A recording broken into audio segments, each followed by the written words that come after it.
It's beer o'clock on Real Ale Craft Beer. Today we've got a beer from Brouwerij Emelisse in the Netherlands, and it's a bottle of their white label. I believe their white label series is their barrel age series, which is really exciting. And this is an espresso stout brewed in Remy Martin barrels at 10.5% ABV. Look at that one, guys.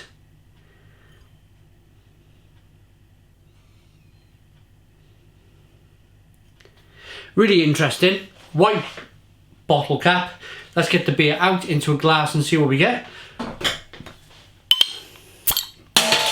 Nice bit of smoke on the bottle opening. Beer in the glass then.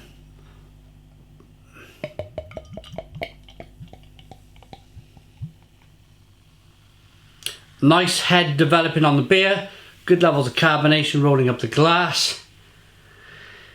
It's jet black. Yeah, I was looking for light bleeding through. There is, in my eye, I can see the slightest amount of light bleeding through the glass, but you may not see. Ah, there you go. You can just see bottom right hand corner. There you go. A little bit of light bleeding through.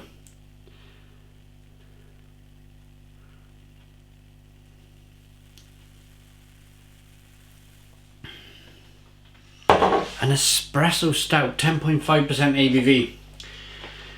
We got a one finger tan coloured head, good levels of carbonation.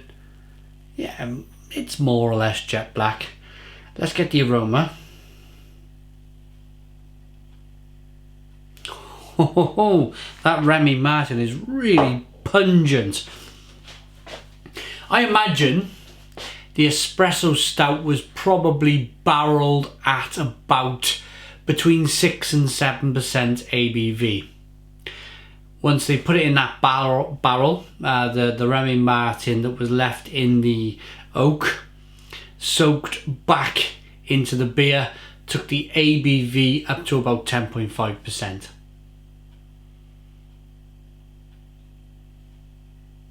You get a lot more Remy Martin than you do espresso stout. I'm in the aroma, at least. I feel like I'm pulling at straws trying to find that espresso stout flavour. All I get is the Remy Martin barrels,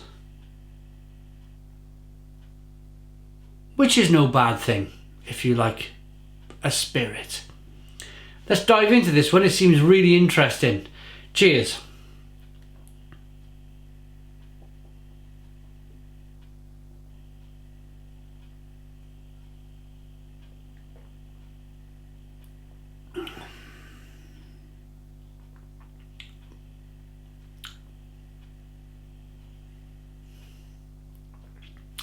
Yeah, it's the base beer is too low.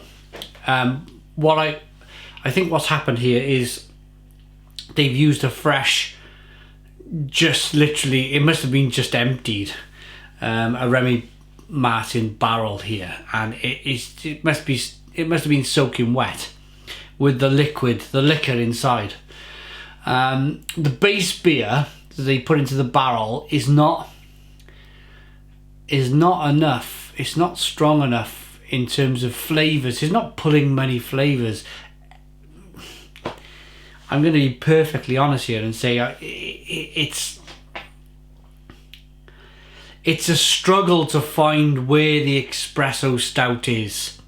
For me, the espresso stout should have been about 8% ABV with a big fat bold body, and then it should have been about just a background taste of the Remy Martin.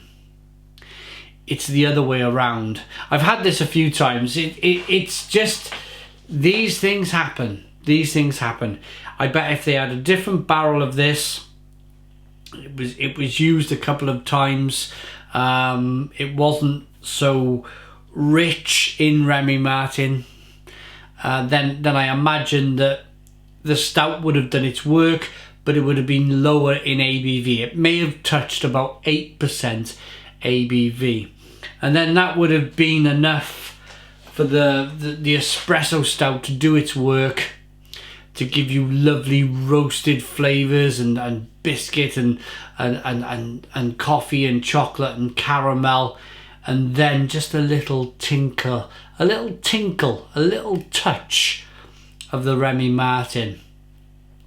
That's how I imagine the brewer would have wanted this beer.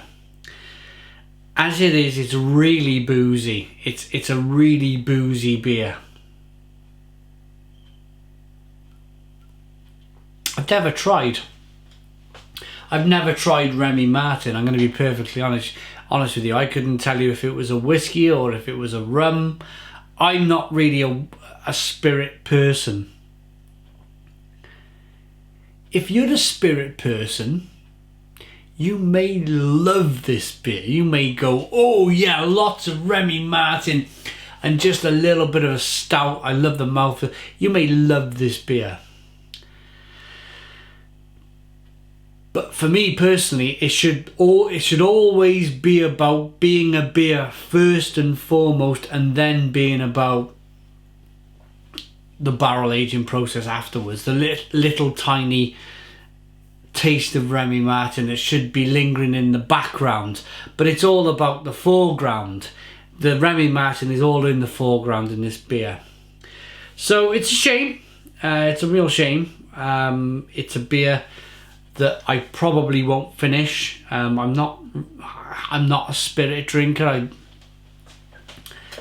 I think yeah, I'm just not a spirit drinker. I had a bad experience with spirits years ago, and I will never really go back to it.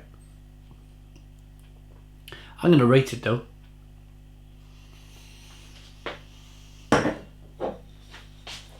Nothing on the label really, just the ingredients: water, Gerson Mount, coffee, hops and grist. Yeah. Too much Remy Martin. Way too much Remy Martin.